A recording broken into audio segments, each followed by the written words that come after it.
এটা কত দেওয়া আছে যে এই 0.027 পাওয়ারে কত আছে 1/3 এর মান কত নির্ণয় করতে কইছে।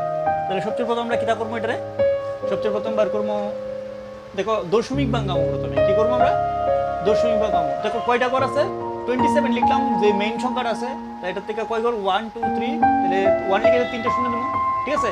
পাওয়ারে কত দেবো 1/3, ঠিক আছে। বুঝছো নি ব্যাপারটা, বুঝছো নি?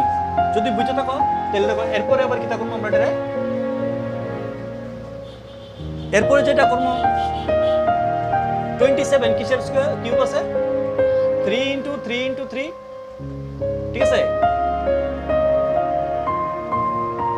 আর 100 কিসের আছে 1000 কিসের আছে 10 × 10 × 10, ঠিক আছে।